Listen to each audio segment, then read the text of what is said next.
and I'm joined by author Mary Fleming. Originally from Chicago, she moved to Paris in 1981. She was a freelance journalist and consultant before turning full-time to writing fiction. Her second novel, The Art of Regret, is set in Paris and begins in 1995 at the time of national strike. Sound familiar?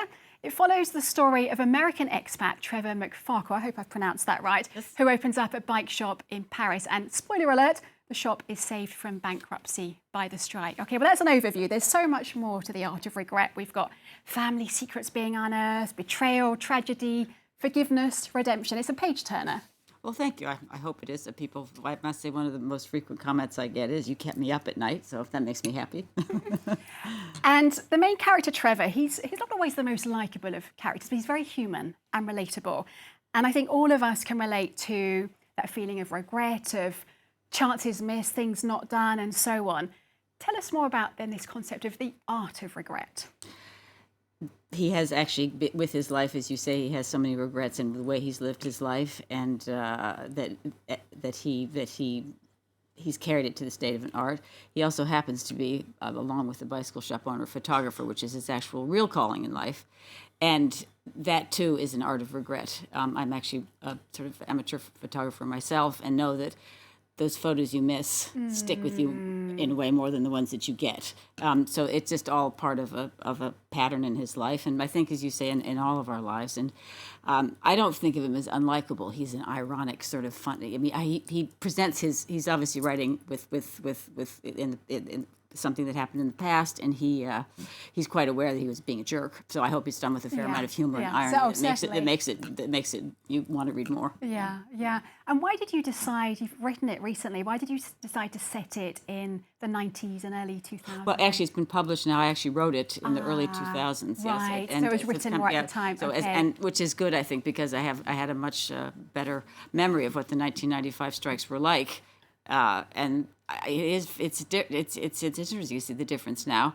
What I remember from then, and I think people do remember them differently. I remember in 1995, everything stopped. There were no buses, there were no metros, and of course there were no bicycles or trottinette or any way of getting around besides your 2 feet or a car. And so the whole city was blocked. And now today there are parts that are blocked, parts that aren't blocked.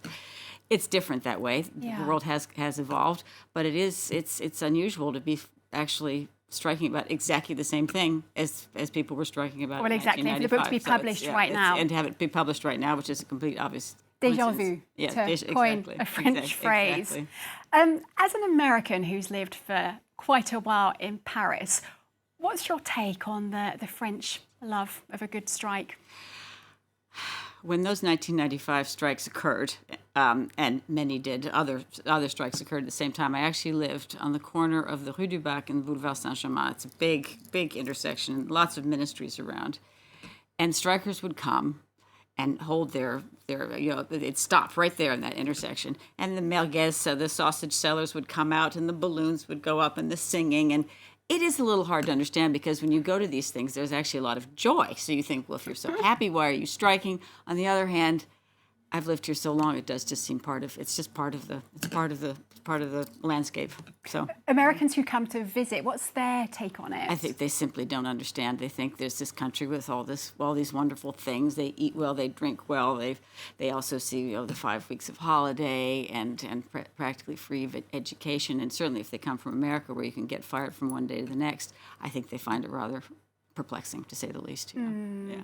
Now, you've been here since 1981. Yes. An embarrassingly long time, yes. A wonderfully long time. And you must have seen, as well as the comparison between the two strikes that we're talking about, many changes over the years. What are ones that particularly struck you? Well, I think some of it is in a way linked to this whole bicycle thing and this whole way of people getting around. I mean, France, when I came in 1981, was very much a country that wasn't open to the international. And now I find all young French people go out and study elsewhere. English is spoken much more. There's a much greater openness, ironically, to the world paradoxically than there was in 1981. I find amongst young people. At the same time, I think I do see that there's sort of the separation between the haves and haves not has grown, and there are many more homeless people in the street. I mean, it's the same phenomena that are happening, in fact, all over the world. But I think what's particular about France is this opening towards the international and the desire to see the rest of the world, which wasn't as strong when I came in 1981. I found, yeah. Interesting. Yeah. Now, Trevor, the main character, he was brought to France when he was 8 years old by his mother, and he's never particularly felt completely American or completely French. Do you feel that for you, after all this time here, you also have a foot in both cultures?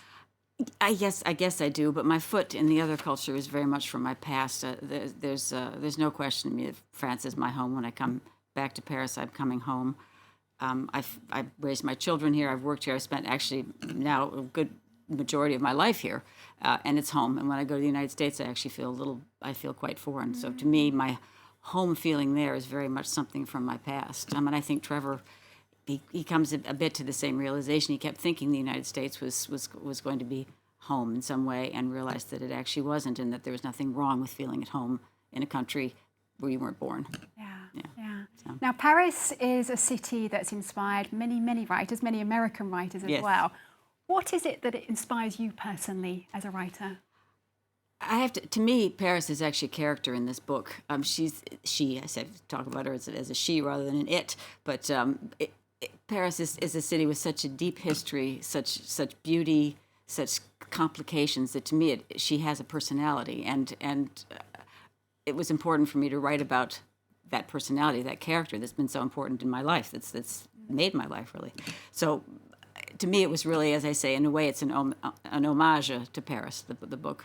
Oh, it's beautiful. So what's next in the pipeline for you? I have another novel I'm actually tearing it apart a little bit, but it's well on the way to being finished. It also takes place in Paris, and is inspired by a real story, the story of, I don't know if you remember, on the Place des Vosges, there was a house that was occupied by squatters for quite a while.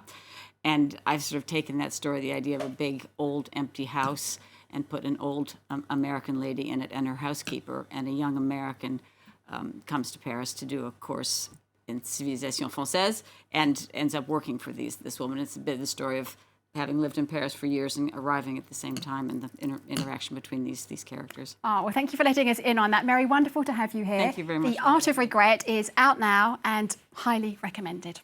Thank you very much.